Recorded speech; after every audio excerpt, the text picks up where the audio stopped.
여러분, 우리 교회 2023년도 표어가 뭔지 아시죠? 예, 매일 주님과 잔치하는 교회입니다. 어떤 잔치가 있는지 혹시 기억하십니까?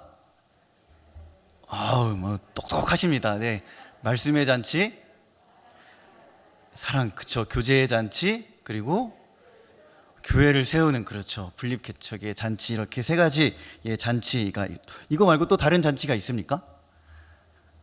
집에서 하시면 좋을 것 같습니다. 네, 이 세 가지 잔치가 우리 교회 또 성도들의 삶과 가정, 직장, 학업 등 삶의 모든 영역에 충만하게 임하시길 주님의 이름으로 간절히 축복합니다. 그런 의미에서 다시 한번 올 한 해 우리 교회에 주신 이 표어 요한계시록 3장 20절의 말씀 읽고 말씀을 이어가도록 하겠습니다. 시작. 볼지어다 내가 문 밖에 서서 두드리노니 누구든지 내 음성을 듣고 문을 열면 내가 그에게로 들어가 그와 더불어 먹고 그는 나와 더불어 먹으리라. 아멘. 우리 2023년도는 주님께서 우리들을 말씀으로 찾고 부르실 때에 정말 진심으로 아멘하며 화답하고 늘 주님과의 그런 깊은 교제 가운데 나가셨으면 좋겠습니다. 여러분, 2023년도에 어떤 소망을 가지고 계십니까? 저도 2023년도에는 제 나름의 목표를 가지고 올 한 해에는 이것만큼은 반드시 이루어야겠다라고 하는 것이 있습니다. 자, 한번 PPT를 좀 띄워주시면요, 이제 용기를 갖고 얘기를 해보도록 하겠습니다. 네, 일단은 최근에 이렇게 독서할 시간이 많이 없더라고요. 그래서 일단은 올 한 해는 좀 책을 좀 많이 읽어야겠다라는 그러한 생각들을 좀 해보게 되었고요. 두 번째는 2번이 나와요. 그렇죠. 네. 예, 2번 운동 꾸준히 하기. 예, 날로 늘어가는 이 살과 살의 전쟁을 다시 한번 2023년도에는 좀 치르면서 다시 몸을 이렇게 좀 원상태로 이렇게 돌려놓을까 이렇게 생각을 좀 하고 있고요. 정답입니다. 네. 정답입니다. 이게 참 이렇게 얘기가 잘 통할 줄 몰랐네요. 예. 네, 이 올 한 해는 제가 이런 말을 할 때 이 느끼는 감정적인 마음은 이 전문적인 용어로 뭐가 팔린다? 그러니까 팔리는 마음을 가지고 그렇게 좀 얘기를 하고, 여러분 2, 3번은 그냥 뭐 제가 알아서 할 테니 1번은 꼭 남 일이다 생각하지 마시고 내일이다 생각하시면서 그렇게 정말 쪽팔린 네, 아무튼 그렇게 기도를 해주셨으면 좋겠습니다. 여러분, 한 사람의 미래가 달렸고 한 사람의 죽고 사는 그러한 문제가 달리지 않았겠습니까? 다시 한번 부탁드릴게요. 내 일이다. 여기서 막 이런 소리 들리는 것 같은데요. 내일이다 생각하시고 하루에 우리 성전을 향하여 아침과 점심, 저녁 3번 간절한 기도의 제목 뒤에 제 기도의 제목도 이렇게 덧붙여서 해주시면 감사하겠습니다. 되겠지요? 네. 정말 오늘은 정말 내려가고 싶네요. 아무튼 뭐 그렇습니다. 여러분, 우리가 한 해가 시작되면 왠지 모를 설레임과 기대감들이 다 있지 않겠습니까? 계획을 세우고 소망을 가지고 하나님께 우리들의 소원을 아뢰고 그렇게 기도하죠. 그리고 그것을 이루기 위해 우리가 정말 부단하게 사실 노력을 합니다. 소망하고 원하는 것을 이루면 기쁨을 누리기도 하지만 사실 내 삶이 내 생각한 대로 흘러가지 않을 때 좀 뭐라고 할까요? 낙심되고 좌절되는 그러한 모습들을 보기도 하죠. 그런데 곰곰이 생각해 보면 소원하고 또 원했던 일들이 다 이루어졌다고 해서 마냥 그 기쁨이 오래 가지는 않더라고요. 반대로 내가 원하는 것들이 이루어지지 않았다고 해서 꼭 그 삶이 나빴냐라고 질문해 봤을 때 꼭 그런 것만은 아니었다라는 그런 작년 한 해를 좀 보내게 되었는데요. 기쁘고 즐거운 날, 슬프고 좌절하는 날, 또한 무난하게 흘러가는 그런 하루의 날들, 그러한 날들이 어우러질 때에 하나님께서 베푸신 그러한 진정한 삶의 의미를 하루하루 깨달아 가는 것들을 느끼게 되었습니다. 그러나 다시 한번 우리 주님께서 우리와 함께 더불어 먹고 또한 우리 또한 주님과 더불어 먹는 귀한 한 해가 되길 소망하면서 올 한 해는 우리들의 신앙을 다시 한번 점검해 보고 또 어떠한 신앙이 되어야 할까 좀 그런 말씀을 나누어 보도록 하겠습니다. 한 칼럼에서 이러한 내용을 좀 보았습니다. 어떤 내용이냐면 지나치게 신앙적으로 살다가 강박증에 빠진 삶에 대한 그런 칼럼을 좀 보게 되었습니다. 여기서 이 칼럼에서 이것을 표현하기를 청교도적 강박증이라는 그런 표현을 쓰더라고요. 그런 신앙의 특징들을 보면 이렇습니다. 엄격하고 독선적이고 상당히 자기 통제적인 그런 성격을 보인다고 해요. 적절성이나 권위에 대한 갈등이 있음에도 불구하고 그러나 겉으로는 순응하는 그런 모습들을 또 보이기도 하는데요. 신앙이 바람직하지 않고 과도하거나 지나치게 되면 양심 안에서 그런 불안한 모습들이 이렇게 생기기 시작한다고 합니다. 이런 청교도적인 강박증은 철저한 신앙인의 모습에서 드러난다 이렇게 얘기를 하지만 사실 어느 정도 조금 이해가 되는 부분도 있고 조금 이해되지 않는 그런 부분들도 있기는 합니다. 조금 더 설명을 해드리면 자기에 대한 지나친 자부심이 있다라고 얘기를 합니다. 표현은 하지 않아도 우월감이 항상 있는 거예요. 그러나 그 우월감을 인정해 주지 않으면 극심한 우울증에 또 빠지기도 한다고 합니다. 여러분, 신앙에 있어서도 비슷한 모습들이 있죠. 나는 이 정도 하고 있으니까 잘 하고 있어 라고 하는 그런 우월감이 있을 수도 있지만 그러나 그런 것들을 알아주지 못하면 금방 식어지고 또 신앙의 어떤 열기를 식어져가는 우리들의 모습을 보기도 합니다. 분노를 잘 표출하지 않지만 분노를 표출하는 것 자체를 굉장히 수치스러워합니다. 자기 안에는 분노와 미움, 시기, 질투 등이 없다라고 생각하는 사람들인 것이죠. 겉으로 표현은 잘 안 하지만 용서를 잘 못하는 경우가 있습니다. 예를 들면 자기 자신이 나약한 것을 용납할 수가 없습니다. 그리고 다른 사람들, 밖에 나가서 다른 사람들의 모습을 보았을 때 나약한 모습을 보면 겉으로 표현은 하지 않지만 그 사람을 속으로는 이해하거나 용납하지 않습니다. 새해를 시작하면서 나의 신앙을 여러분 좀 점검해 봤으면 좋겠습니다. 2023년도에는 우리 성도님들의 신앙이 다시 한번 하나님 안에서 건강하고 또한 바르게 신앙을 다른 것에서 근거하는 것이 아니라 지금 내 앞에 펼쳐진 그 하나님의 말씀을 근거로 해서 정말 하나님을 더 기쁘시게 해드리는 2023년도 한 해가 되시길 주님의 이름으로 축복합니다. 여러분, 새해가 시작된 지 얼마 안 됐습니다. 어떻게 기쁘고 즐거운 신앙생활을 좀 하고 계십니까? 네. 아니면 예년과 크게 다를 것이 없으십니까? 사실 솔직히 얘기하면 이제 신년 첫 주일을 드릴 때 어떤 기대감과 설레임 또 하나님께 신년 제목들을 알려드리면서 기대와 설레임이 있었지만 며칠 지나고 나면 예년과 같이 작년과 똑같은 우리들의 반복되는 그러한 삶들을 보게 되는 것이죠. 신앙생활을 기쁘게 즐겁게 하고 싶지만 사실 그렇게 되지 않을 때가 사실 더 다분히 많이 있죠. 신앙생활을 하다가 보면 그런 고민들이 듭니다. 도대체 신앙이란 무엇인가? 처음에는 기쁘고 감사하고 즐거웠는데 점점 하루하루 1년, 10년 그렇게 신앙생활을 하다가 보면 뭐라고 할까요? 조금 더 억누르는 것과 같은, 그리고 힘들고 부담이 되는, 세상에서 살아갈 때 어떤 때는 걸림돌이 되는 것과 같은 것이 또 신앙이 아닌가 이런 생각들을 좀 해보게 됩니다. 여러분, 처음에는 우리가 하나님께 1분만 기도해도 말씀을 한 장만 읽어도 하나님께서 엄청 기뻐하시는 것과 같은 그런 느낌을 들지 않으셨습니까? 그런데 점점 신앙생활을 하면 할수록 기도라는 것이 1시간을 해도 하나님이 기뻐하시는지 기뻐하시지 않는지 사실 잘 느껴지지가 않습니다. 말씀을 10장씩 20장씩 봐도 정말 하나님께서 기뻐하실까? 이 정도 봤는데 하나님이 기뻐하시지 않으면 어떡하지? 라고 하는 그런 불안한 마음들이 우리 안에 때로는 이렇게 생기기도 합니다. 그럴 때 우리는 과연 어떻게 해야 될까? 또한 그런 비슷한 사람들을 볼 때 정죄하는 그런 마음들이 내 안에 그렇게 든다면 사실 우리들은 어떻게 해야 될까라는 생각들을 다시 한번 고민하고 오늘 말씀을 나누어 보고자 합니다. 우리 첫 번째인데요. 우리 첫째 같이 한번 좀 읽어보도록 하겠습니다. 시작.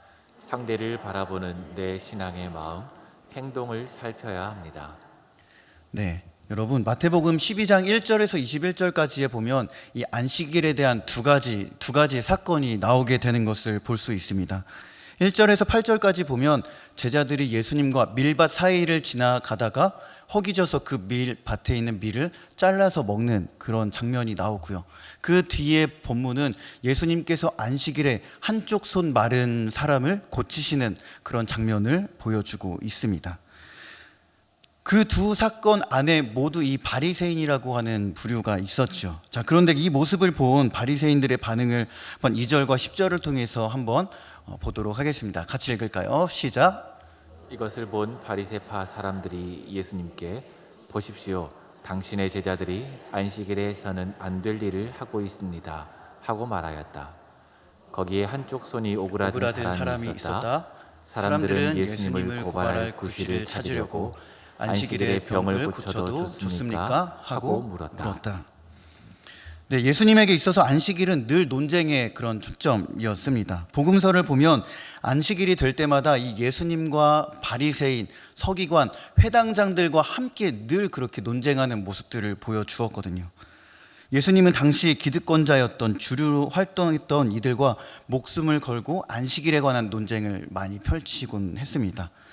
여러분, 그런데 흥미로운 것은 이러한 논쟁의 빌미를 바리새인이나 서기관들, 회당장이 먼저 그렇게 빌미를 제공한 것이 아니라 우리 예수님께서 먼저 그에 대한 빌미를 제공했다라고 하는 것이에요. 안식일에 환자를 고쳤습니다. 또한 예수님의 제자들이 하면 안 될 이삭을 잘라서 먹었죠. 또 여러 사람들을 고치고 귀신을 쫓아내는 그런 일들을 하셨던 것이죠. 심지어 회당에서까지 도발적인 설교를 하면서 그렇게 이들과 논쟁을 펼쳤습니다. 그럼에도 불구하고 예수님은 거리낄 것이 없이 자신의 복음을 전파하게 되는 것이죠.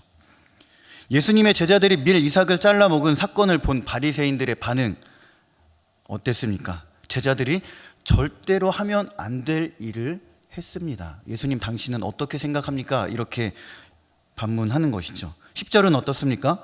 이들의 질문은 지금 그것이 궁금하고 몰라서 얘기를 하는 것이 아니라 분명히 그것이 잘못되었고 예수님을 고발하기 위한 의도된 그런 질문이다라고 하는 것입니다. 사실 이 구약에 보면 안식일에 대한 규정은 매우 엄격하게 다루어져 있는 모습들을 볼 수가 있습니다. 안식일을 범하면 어떻게 됩니까? 생명이 끊어지고 하나님께서 반드시 그를 죽이겠다, 그렇게 말씀을 하셨죠. 그러나 제자들이 정말 율법을 어겼다면 이들은 이미 예수님과 함께 주변에 있는 사람들에게 돌에 맞아 죽었을 것입니다. 그런데 오늘 본문을 보면 예수님과 그 제자들에게 돌을 던지는 사람은 단 한 명도 없었습니다. 왜? 예수님의 말씀하시는 것이 하나도 사실 틀린 것이 없었기 때문에 그랬던 것이죠. 그렇다면 이들은 바리새인들의 주장처럼 안식일을 어기고 하나님께 큰 죄를 지었던 것일까라는 질문을 해보게 됩니다. 당시 구약 율법을 보면 가난한 사람들을 위해서 이 주변 농작물에 가서 이삭을 비벼서 먹거나 잘라 먹는 것들을 일부 허용했습니다. 그러나 낫이나 기구들을 통해서 잘라서 수확하는 그런 것들은 엄히 금하고 있었습니다. 이것은 가난하고 소외되고 배고픈 자들에게 대한 하나님의 어떤 일부분을 허용하시는 그런 은혜의 장면이었던 것이죠. 어쨌든 제자들의 행동은 율법을 어기지는 않았지만 자칫 잘못하면 율법을 어긴 것처럼 그렇게 보여질 수가 있습니다. 바리새인들은 자기들이 만든 전통, 그 미시나라고 하는 것의 기준을 보면 안식일을 범하지 않기 위한 39개의 조항으로 지금 맞대응하고 있는 것이죠. 그들이 만들었던 전통 안에서 보면 지금 예수님의 제자들, 예수님은 안식일을 범하고 있었기 때문에 그렇습니다. 이런 바리새인들의 시비에 예수님은 보란듯이 다윗과 제사장의 이야기를 하게 됩니다. 사무엘상 21장 서두에 보면 다윗이 사울에게 쫓기는 동안 노베 가서 아히멜렉이라고 하는 그 제사장을 만나게 됩니다. 당시에 다윗과 그를 따랐던 소년들, 제자들이 굉장히 허기진 상태에서 다윗이 아히멜렉에게 먹을 것을 좀 달라 이렇게 얘기를 하죠. 그때 아히멜렉이 다윗과 그 일행에게 무엇을 준지 아십니까? 퀴즈 뭘까요? 진설병을 주었습니다. 맞습니다. 진설병을 주었습니다. 그렇죠? 진설병이라고 하는 것은 성전 안에 일주일 동안 진설되었던 떡이었습니다. 그것이 일주일 동안 있다가 진열되어 있다가 나오면 그것을 먹을 수 있는 대상은 제사장과 그의 가족들 뿐이었습니다. 그럼에도 이 아히멜렉은 그 진설병을 다윗과 그 일행에게 먹으라고 주었습니다. 이들의 결과가 어떻게 되었을까요? 성경은 이러한 아히멜렉의 행동을 전혀 정죄하지 않았습니다. 또한 다윗과 그 일행 역시 진설병을 먹었지만 아무런 처벌을 받았다라고 하는 내용은 성경에 기록되어져 있지 않습니다. 여러분, 이 이야기를 통해 예수님은 바리새인들이 가지고 있는 안식일에 관한 그러한 잘못된 틀, 자신들이 만든 전통을 다시 바로 잡으려고 했던 것임을 우리들이 잘 알 수가 있습니다. 이미 그들은 자신들이 만들어낸 그 전통을 반드시 결단코 지켜내므로 자신들의 의를 드러내고 또한 자신들이 이렇게 하나님께 진실하고 신실하고 거룩하게 있다라는 것들을 드러내기 위함이었던 것이었죠. 그렇게 했던 이들의 삶과 또 이들이 했던 질문과 반응에 대해서 예수님이 어떻게 평가를 하실까요? 예수님의 평가는 완전히 반대였습니다. 7절의 말씀인데요. 우리 7절의 말씀 같이 읽어보도록 하겠습니다. 시작. 나는 자비를 원하고 제사를 원하지 아니하노라 하신 뜻을 너희가 알았더라면 무죄한 자를 정죄하지 아니하였으리라. 여러분, 무엇이 문제였겠습니까? 이들은 7절의 말씀처럼 지금 예수님이 그토록 이들에게 원하고 바랬던 율법의 정신, 사랑과 긍휼, 자비의 마음을 전부 다 잃어버렸습니다. 그런 마음 없이 안식일 규정이라는 틀에 갇혀 이 모든 정신을 잊어버리고 그것을 지키고 그것을 어떻게 하면 더 잘 지켜낼까, 이러한 욕심들 때문에 안식일에 대한 온전한 그 율법의 정신을 싸그리 잃어버렸습니다. 그리고 그들은 이것을 자기의 의로 삼으면서 우리가 이것을 하고 있으니 너희들도 반드시 해야 된다라고 하면서 그렇게 율법으로 그들을 얽매이는 삶을 강요했습니다. 그렇게 하지 않으면 이 바리새인들은 그 율법을 그렇게 지키지 않으면 죄다라고 단정 지어 버렸습니다. 유대인들은 자신들이 만든 이 유대 전승 문헌인 미시나에 보면 안식일에 관한 39가지의 금지 조항을 만들죠. 그렇게 39개의 금지 항목에 6개씩 추가 조항, 해석을 덧붙입니다. 그렇게 총 234개의 조항을 만들어서 안식일에 하지 말아야 할 것들을 그렇게 강조했습니다. 사람들을 율법의 노예가 되게 만들었던 것이죠. 자신들이 만든 이 추가적인 그런 율법의 전통, 규정들로 인해 예수님이 전하시는 지금 이 복음의 참된 의미, 자유와 기쁨을 주려고 했지만 이들은 그것에 대해 전혀 알아채지 못했던 것이죠. 그것을 지켜야 하나님께 의가 된다, 그렇지 않으면 우리가 하나님께 죄를 짓는 것이라고 하는 어떤 강박적인 그런 사고, 그것이 이들에게 이런 지금 결과를 낳게 했던 것입니다. 예수님이 지적하신 이들의 문제는 지금 자신들의 틀에 박힌 그런 사고, 생각, 조항으로 인한 그런 강박적인 사고였습니다. 그것이 상대를 향한 정죄와 옳지 못한 신앙의 방향으로 흘러가게끔 만들었기 때문이죠.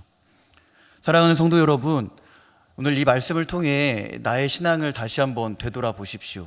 지금 우리들의 신앙은 어떻습니까? 내가 가지고 있는 그 신앙이라고 하는 틀 안에서 상대를 대하거나 바라보고 판단할 때에 어떠한 마음으로 그렇게 상대를 향하고 있으십니까?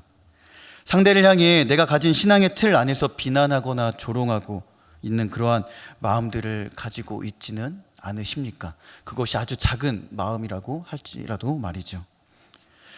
예수님께서 말씀하신 것처럼 사랑과 그 자비, 긍휼의 마음을 가지고 상대를 대하는 것이 아니라 그저 마음에 안 들면 왜 도대체 저렇게 할까? 저 사람 왜 저렇게밖에 행동할 수 없을까? 예배 드리는데 왜 저렇게밖에 예배를 못 드릴까? 기도하는데 왜 저렇게 기도할 수밖에 없을까? 라고 하는 정죄의 마음들이 우리 안에 있지는 않으십니까? 나도 모르는 사이에 내가 세워놓은 그 신앙의 틀 안에서 상대를 향해 신앙을 강요하고 따라주지 않으면 정죄하고 비난하는 그러한 마음이 내 가운데 조금이라도 있지는 않으십니까?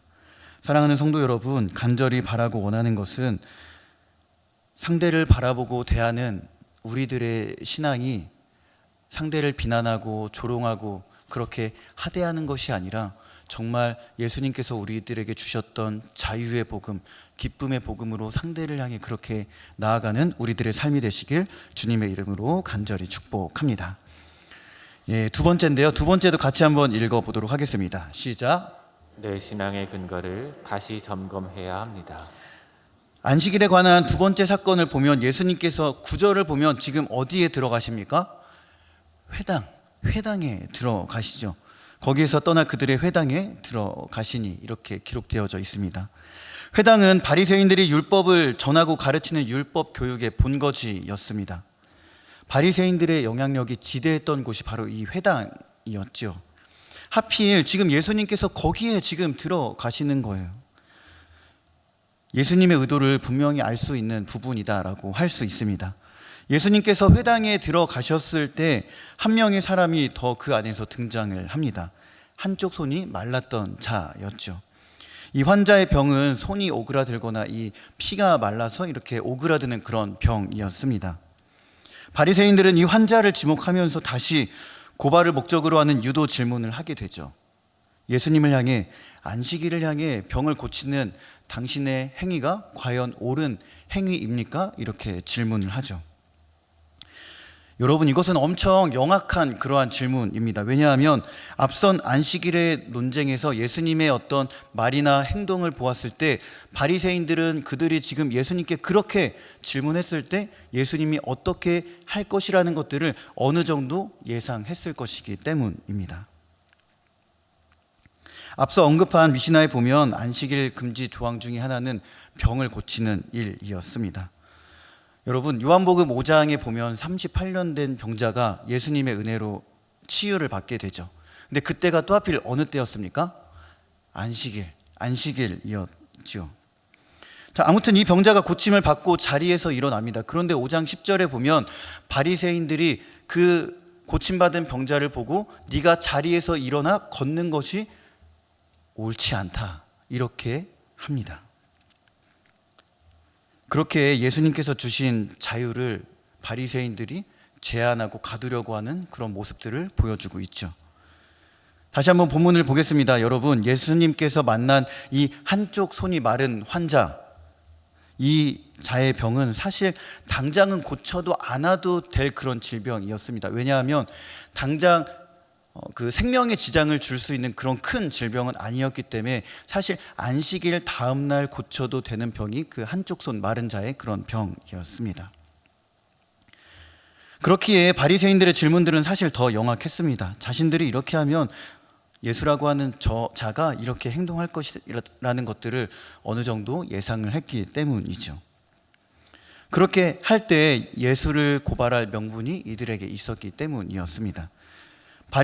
바리새인들에 대한 예수님의 답을 한번 보도록 하겠습니다. 11절에서 13절까지의 말씀인데요, 우리 같이 한번 읽어보도록 하겠습니다. 시작. 예수께서 이르시되 너희 중에 어떤 사람이 양 한 마리가 있어 안식일에 구덩이에 빠졌으면 끌어내지 않겠느냐? 사람이 양보다 얼마나 더 귀하냐? 그러므로 안식일에 선을 행하는 것이 옳으니라 하시고, 이에 그 사람에게 이르시되 손을 내밀라 하시니 그가 내밀매 다른 손과 같이 회복되어 성하더라. 아멘. 여러분, 예수님께서 굳이 왜 회당에 가면서까지 이러한 갈등들을 초래해 하셨을까요? 그 이유는 지금 바리새인들이 가지고 그들이 옳다고 여기는 그 의라고 하는 것, 그 명분, 신앙의 근거가 잘못되었음을 분명히 일깨워 주기 위함이었습니다. 이들이 가지고 있던 신앙의 근거는 율법을 잘못 이해했던 자신들이 만들어냈던 그런 의였습니다. 그 의가 많은 전통들을 만들어내고 그것들로 하여금 사람들을 억압하고 안식일의 의미, 목적, 정의를 완전히 상실시켜 버렸습니다. 사랑하는 성도 여러분, 지금 우리들의 신앙은 다시 한번 자세히 면밀히 살펴보면 어디에 근거하고 있으십니까? 하나님의 말씀으로 내 영혼의 참된 기쁨과 자유를 누리고 있으십니까? 아니면 말씀을 보고 기도하면서도 여전히 불안해하고 이것을 더 하지 않으면 하나님께서 나를 외면하실 거야, 떠나실 거야, 사랑하지 않으실 거야 라고 하는 그런 불안한 마음이 여전히 나의 마음 가운데 사로잡고 있으십니까? 여러분, 그런 불안함과 초조함이 있으시다면 복음으로 자유하시기 바랍니다. 하나님의 말씀은 우리들을 어떤 틀에 얽매이게 하고 억누르고 짓누르게 하기 위함이 아니기 때문입니다. 내가 하나님을 위해 더 많은 것을 한다고 하지만 그 안에 말씀에 근거한 믿음, 하나님을 진정으로 사랑하는 그런 마음이 없다면 우리들의 신앙 또한 어쩌면 바리새인들의 모습과 비슷할 수 있기 때문입니다. 그런데 우리들은 내 모습을 돌아볼 여유도 없는 채 나의 신앙의 틀 안에 갇히게 되어 있습니다. 갇히는 경우들을 보게 됩니다. 두려움과 초조함으로 하나님을 그렇게 대하고 있지는 않은지, 또한 내 신앙은 지금 무엇을 힘입고 무엇의 근거에 나아가고 있는지 여러분 다시 한번 내 신앙을 살펴보십시오. 내 안에서 무언가를 계속 만들어내고 규율을 만들어내고 그런 것들이 내 안에서 내 신앙을, 내 영혼을 갉아매고 있다면 우리들의 신앙을 다시 한번 점검해 볼 필요가 있습니다. 다시 한번 말씀드립니다. 사랑하는 성도 여러분, 내 신앙의 근거를 다시 한번 하나님의 말씀, 성경에 근거하십시오. 그럴 때 우리들은 그 안에서 참된 기쁨과 자유함으로 주님을 온전히 기쁨 가운데 섬길 수 있기 때문에 그렇습니다. 그렇다면 이러한 것들 안에서 우리가 불안해하고 초조해하는 그런 강박적인 신앙에 대해서 어떻게 하면 탈출할 수 있을까, 자유로울 수 있을까, 우리들은 다시 한번 생각해 볼 필요가 있습니다. 이에 대한 근거는 이렇게 얘기할 수 있을 것 같습니다. 같이 한번 읽어보도록 하겠습니다. 시작. 그리스도 안에 온전히 거해야 합니다. 네, 로마서 8장 1절과 2절 말씀 같이 읽겠습니다. 시작. 그러므로 이제 그리스도 예수 안에 있는 자에게는 결코 정죄함이 없나니 이는 그리스도 예수 안에 있는 생명의 성령의 법이 죄와 사망의 법에서 너를 해방하였습니다. 아멘. 여러분, 우리가 이러한 어떤 불안해하고 초조해하고 이거 꼭 하지 않으면 하나님께서 외면하고 나를 벌하신다라고 하는 어떤 강박적인 그런 신앙에서 탈출할 수 있는 유일한 길은 우리가 온전히 그리스도 예수 안에 거해야 하는 것입니다. 로마서는 우리들에게 분명히 얘기해주고 있습니다. 그리스도 예수 안에 있는 자에게는 결코 정죄함이 없다. 그리스도 예수 안에 있는 생명의 성령의 법이 죄와 사망의 법에서 너희들을 온전히 우리들을 자유하게 했다. 이렇게 얘기를 하고 있습니다. 여러분, 제자들과 손이 말랐던 그 환자를 한번 보십시오. 온전히 예수님 안에 거하고 예수님을 봤을 때 그들의 굶주림이 채워졌습니다. 또한 그의 병이 안식일이라고 할지라도 그의 병이 고침을 받았습니다. 그러나 바리새인들은 여전히 그 기쁨과 자유를 보았음에도 불구하고 끝까지 외면하는 모습을 보여줍니다. 왜냐하면 그리스도 안에 머물기를 거부했기 때문입니다. 최근에 제가 그 김동호 목사님의 그 유튜브 채널을 보니까 한 청년이 이러한 고민을 했습니다. 어떠한 고민이냐면 이 청년이 이제 친구의 전도를 받아 지금 한 7, 8년 정도 신앙생활을 하고 있었던 겁니다. 그럼에도 불구하고 여전히 그가 가지고 있었던 신앙의 고민은 무엇이었냐면 여전히 내 믿음, 내가 과연 예수님을 잘 믿고 있는지 확신이 서지 않는다, 잘 모른다라고 하는 것이었습니다. 덧붙여서 설명하기를 점점 건강한 신앙과는 멀어지고 강박과 집착에 의해서 예수님을 믿는다라고 하는 것이었습니다. 사소한 실수 하나에도 그것이 정말 큰 죄처럼 느껴져서 정말 하루하루 살아가는 것들이 지옥 같고 나를 얽매는 것과 같다라는 그러한 이야기를 했습니다. 이 청년이 신앙생활을 대충 했던 사람은 아니었던 것 같습니다. 하루에 4번씩 기도했고요. 성경도 매일 다분히 그렇게 꾸준히 읽어갔습니다. 그런데 이런 내 모습이 진정으로 하나님과 정말 깊이 기쁨으로 보내는 시간인가? 라는 퀘스천에는 물음표를 던졌습니다. 모른다는 것이죠. 하나님을 믿는 것이 오히려 족쇄의 매인 것 같다라고 하는 표현까지 그렇게 했습니다.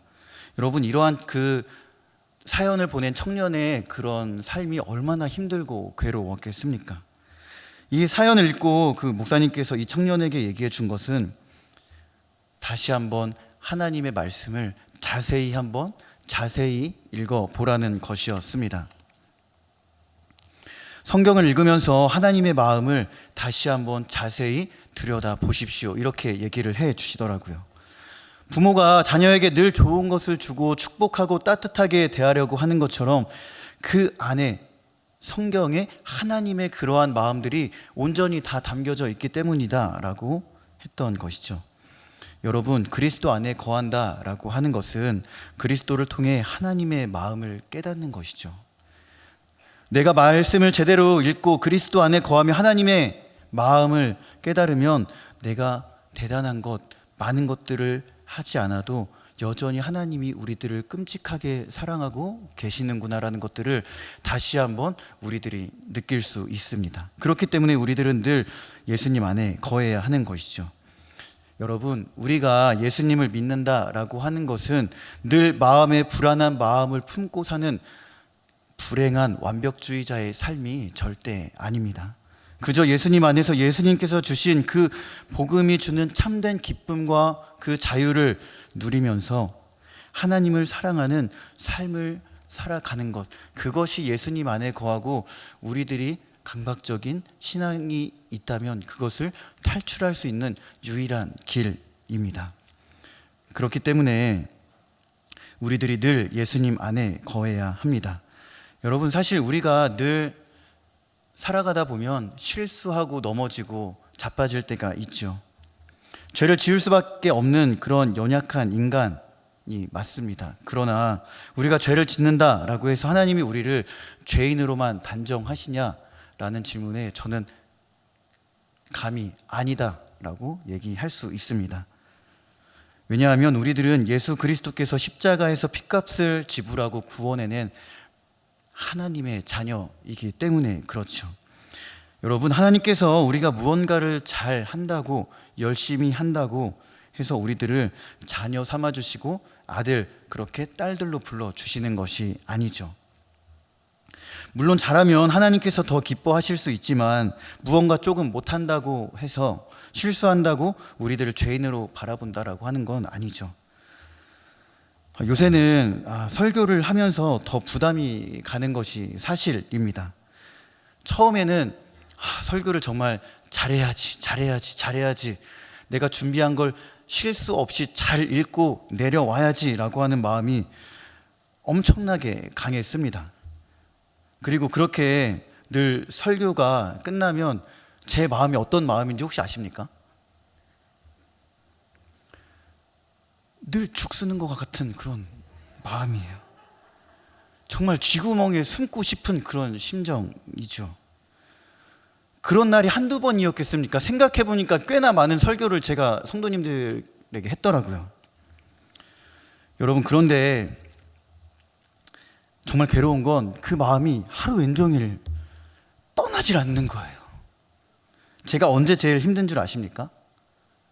다른 건 다 괜찮지만 설교 끝나고 위 목사님의 축토 딱 끝나고 저 후문에서 성도님들 마주하고 인사할 때 그렇게 힘들 수가 없습니다.